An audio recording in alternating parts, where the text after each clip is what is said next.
There is a reason you were guided here. The rage you are sensing in the spiritual atmosphere is not a random weather pattern. It is a targeted storm, and it is centered directly on you. What the system calls paranoia, what they dismiss as anxiety, is your spirit detecting an undeniable truth. The devil is furious, not because of what he might do to you, but because of what you have already done to him. You interrupted a demonic timeline. You broke a generational contract without even knowing its terms. You did something that has sent a shockwave through the realms of darkness. And now the architect of that darkness is reacting with the impotent fury of a defeated king. This message is your confirmation. It is the validation you have been waiting for. The attacks have intensified because you are at the finish line of one trial and the starting line of your reign. This is your anointing, so before we proceed, we will perform a necessary ritual to seal this truth. Like this video now to anchor the energy of this transmission into your reality.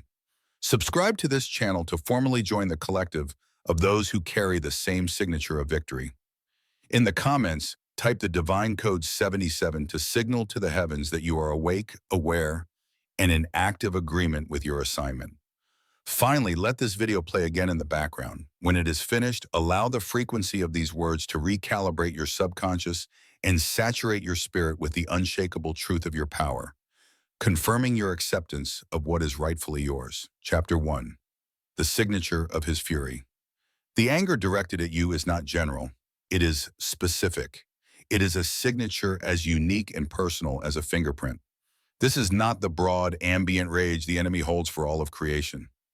This is a focused, calculated, and deeply personal vendetta. It is the fury of a master manipulator who has lost control of his most prized asset.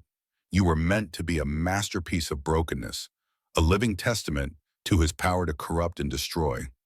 Every betrayal you endured was a carefully chosen chisel intended to carve deep lines of mistrust into your soul.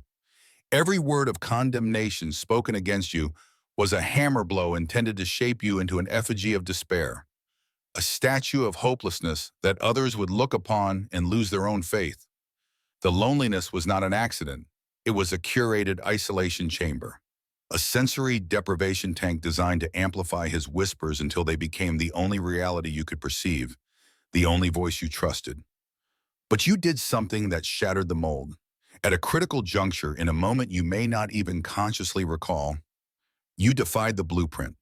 You were supposed to internalize the bitterness, to let the poison of rejection seep into your core and become your identity, turning your blood to acid. Instead, you held on to a sliver of light, a fragment of faith so small it seemed insignificant, an ember he thought he had extinguished 1,000 times over. That single act of spiritual defiance was a cataclysm. It sent a fracture through his entire plan for your life and for your bloodline. This is the source of his rage. He is not angry at who you are. He is furious at who you refuse to become.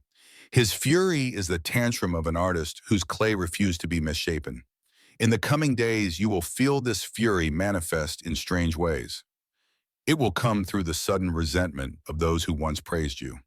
It will appear as inexplicable technical malfunctions when you are trying to move forward. It will manifest as a wave of sudden, illogical fear that washes over you for no apparent reason. A cold dread that has no earthly source. This is not just in your mind. You will feel a pressure change in the room, a static charge in the air, right before an attack. Do not mistake this for a sign of your weakness. It is the undeniable signature of his defeat. He is loud because he has lost. He sends interference because he can no longer block your signal. Recognize his anger for what it is, a testament to your unbreakable spirit. It is the sound of chains rattling as they fall to the ground. The desperate shriek of a warden watching his most important prisoner walk out the front gate. You are feeling the death throes of the entity that was assigned to your destruction, and its fading power is what causes the turbulence. Your very existence is now a monument to his failure, and he cannot stand to look at it. Chapter 2. The memory of the unbroken vow.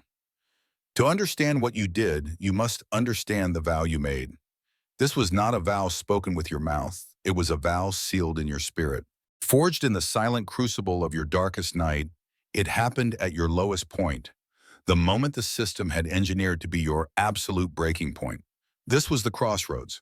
On one path was the validation of the world, the sweet, addictive comfort of bitterness, the easy camaraderie of victimhood, the well-trodden road of cynicism. This path was brightly lit, crowded with familiar faces who would nod and agree with your despair. It promised immediate relief, the seductive release of letting go and blaming the world for your demise. On the other path was a silence so profound it felt like annihilation. There were no signs, no guarantees, only a quiet internal knowing that you could not, would not surrender the last spark of your divinity. In that moment, when you chose the silence over the noise, when you chose an unknown future over a familiar hell, you made an unbreakable vow.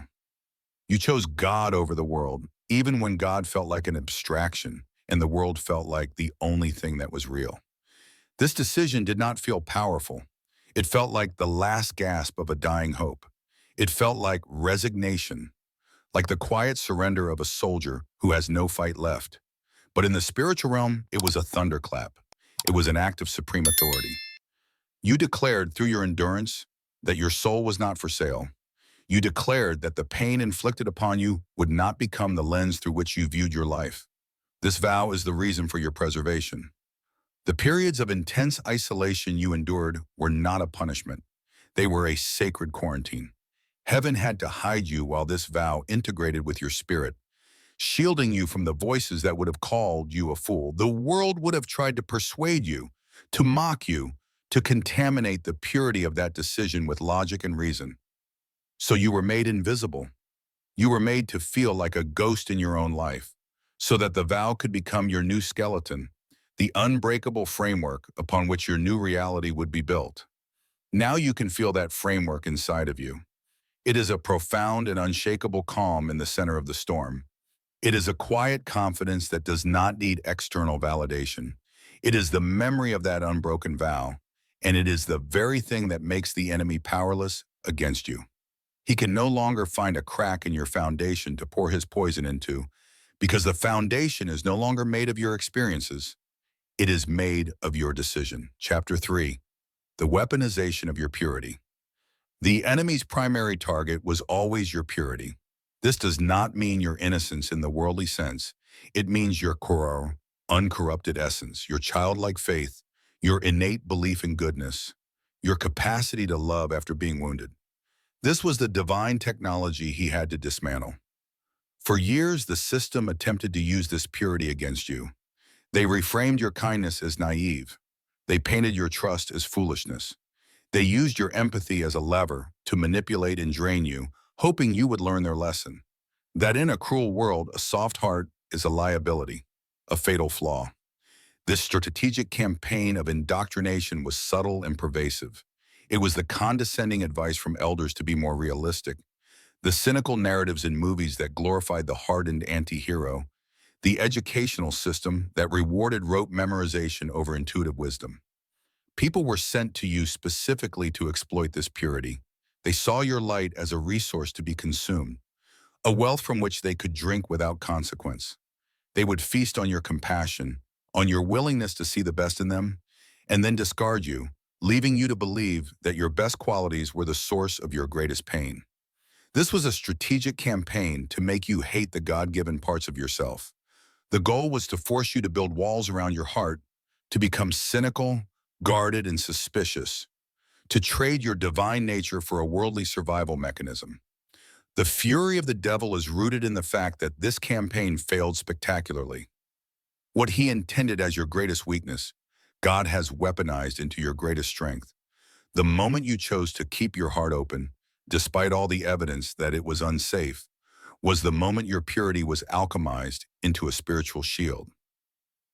It was forged in the fire of that pain, choosing to forgive when every fiber of your being wanted to hate. Now, when people with dark intentions approach you, your purity does not invite exploitation. It exposes them. Your genuine kindness highlights their manipulation, like a black light on a forged document. Your unwavering faith reveals the emptiness of their cynicism. You have become a walking, talking mirror that reflects the state of their own soul back at them. and they cannot bear the reflection. In the coming weeks, you will notice this phenomenon with increasing clarity. People will become agitated in your presence for no reason.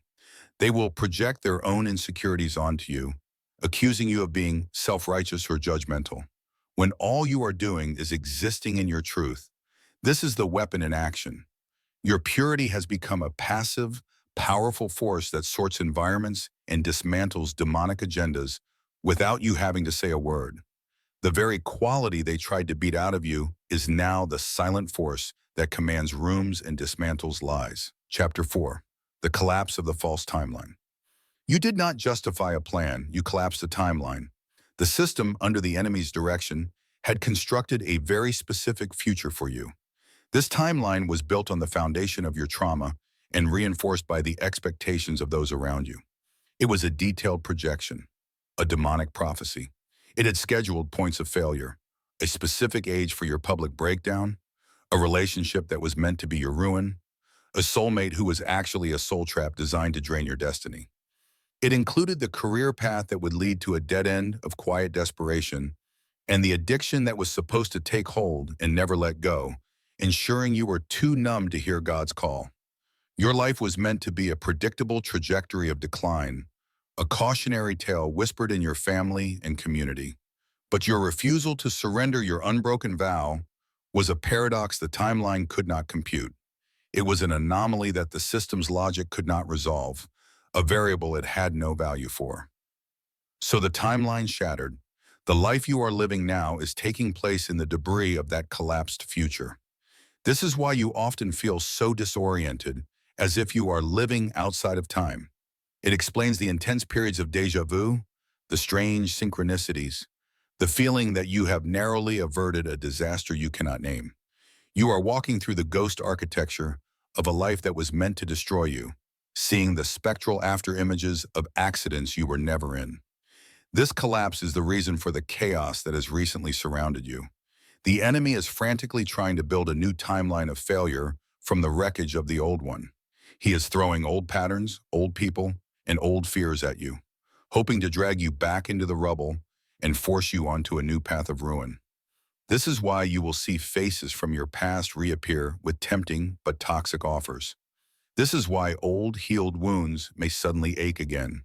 A phantom pain from a limb that no longer exists in your new reality. It is a desperate attempt to reestablish the broken code. Your role now is not to fight it, but to ignore it, to keep walking forward. Every step you take in faith, every choice you make that aligns with your divine nature paves the new timeline, God's timeline.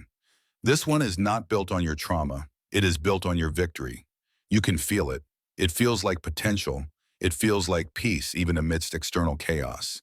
It feels like coming home to a self you have not yet met. The enemy is enraged because you are no longer a character in his story. You are the author of your own, and the next chapter is your ascension. Chapter 5. The activation of the divine authority. The act that enraged the devil was an implicit acceptance of your divine authority. The world teaches that authority is seized. It is about control, dominance, and the imposition of will. It is loud, boastful, and must constantly prove itself. It is fragile. Divine authority is the opposite. It is received through surrender. For years, you tried to operate on the world's terms. You tried to force outcomes, to control perceptions, to fight your battles in your own strength using logic and strategy. And you were perpetually exhausted, perpetually defeated. Because the system was designed to deplete you in this way. It encourages battles of the flesh because it knows it will always win on that battlefield. It owns the territory. The turning point, the act of spiritual rebellion, was the moment you finally let go. It was the moment you said, with every ounce of your being, I cannot do this anymore. In the physical realm, this looked like defeat. It looked like a breakdown, a surrender to the overwhelming forces against you. It felt like giving up. But in the spiritual realm, it was your coronation.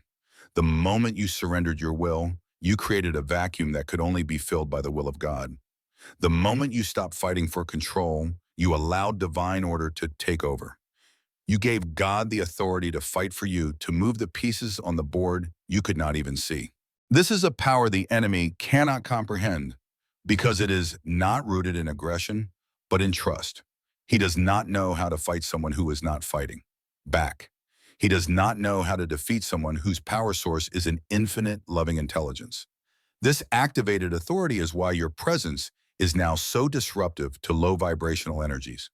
When you walk into a room, you are not just bringing yourself, you are bringing the full weight and authority of the kingdom.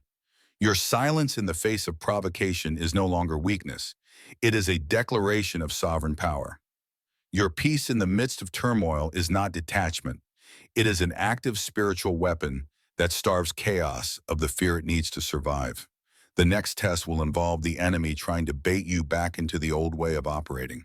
He will send people to challenge your authority directly, to provoke you, to draw you into a pointless argument.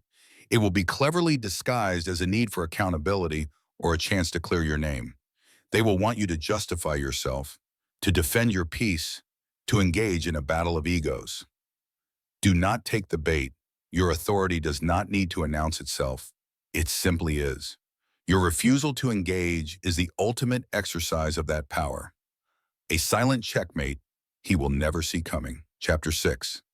The evidence in their eyes. If you want to see the proof of your victory and the source of the devil's rage, stop looking for signs in the sky and start looking into the eyes of the people around you. The spiritual shift within you is now so potent that it is being reflected back at you through the reactions of others. Those who are operating from a place of insecurity, ego, and fear will begin to react to you in strange and often hostile ways. This is not personal. You have become a spiritual mirror, and they are enraged by their own reflection. A person comfortable in their own light will celebrate yours. A person ruled by their own demons will be tormented by your angels. This mirror does not just reflect, it magnifies. It shows them not just who they are in that moment, but the ghost of who they could have been if they had not made compromises with darkness. You will notice that colleagues who were once friendly will now seem resentful of your success, even if it has no bearing on their own. They will engage in subtle sabotage, conveniently forgetting to pass on a message or speaking with faint praise that is actually a veiled insult. Friends who once confided in you will grow distant, unable to be vulnerable in the presence of your newfound spiritual clarity, because it exposes their own self-deception and the lies they tell themselves to get through the day. They will call you distant, when in reality they are the ones who can no longer stand to be close to such a pure light. Family members may accuse you of changing, of thinking you are better than them. They are correct. You have changed. You are better. Not in a way that implies superiority, but in a way that implies healing and wholeness. Your growth makes their stagnation uncomfortable, and they will try to pull you back down to their level to ease their own discomfort. They do not hate you. They hate the choice you represent, the choice they were too afraid to make. The devil is using them as mouthpieces. His fury is being channeled through their envy, their suspicion, and their resentment. When they look at you, they do not see you. They see the God in you. And the God in you is a burning light that illuminates all the dusty, cobwebbed corners of their life that they have refused to clean. Pay close attention to their eyes. You will see it there, a flicker of confusion, a hint of fear, a spark of anger. That is the evidence. That is the enemy looking out at you through a human vessel, acknowledging his defeat. Do not absorb their projections. Do not internalize their judgment. See it for what it is, a trophy. It is the proof that you have done the work, that your light has become undeniably bright, and that the darkness can no longer stand to be in your presence. Chapter 7, The Untraceable Blueprint, revealed the enemy is furious because he has finally realized he was never fighting you. He was fighting a divine, untraceable blueprint. From the moment you were born, there was a schematic for your life, one encoded by the hand of God. The enemy, with all his ancient intelligence, had access only to a decoy blueprint, a counterfeit plan masterfully built from your ancestral trauma, your human weaknesses, and your worldly conditioning. For decades, he followed this false plan with meticulous precision, orchestrating attacks, engineering betrayals, and setting traps, believing he was guiding you toward a pre-written destruction. He was certain of his victory because the decoy was baited with half-truths, using your genuine fears to make his lies seem plausible. He thought every tear you cried was a victory, He thought every moment of despair was a sign that his plan was working. What he could not see was that every single one of his attacks was actually a necessary step in the activation of the true hidden blueprint. He was an unwitting pawn in a divine strategy. The betrayals were not meant to break you. They were designed to teach you radical self-reliance and force you to find your worth in God alone. Soul ties that would have held you back. The isolation was not meant to crush you. It was the sacred pressure needed to turn the carbon of your suffering into the diamond of your spirit. The failures were not meant to stop you. They were divine detours that steered you away from gilded paths that would have led to your ultimate ruin. He thought he was the architect of your pain, but he was merely the unwitting construction worker building the palace of your ascension. His rage is the shriek of a master deceiver who has been masterfully deceived. He sees now that he was played from the very beginning. He was a tool in the hands of a power so far beyond his comprehension that he cannot even process the scale of his loss. The final piece of the blueprint is now clicking into place. This is the stage of vindication and restoration. The world will now begin to rearrange itself to match the divine design for your life. Opportunities you thought were lost forever will reappear, purified. Reputations that were tarnished by his lies will be polished to a divine sheen before the eyes of your detractors. The blueprint is now live. The world will now conform to it. Your path is simply to walk, to breathe, and to be.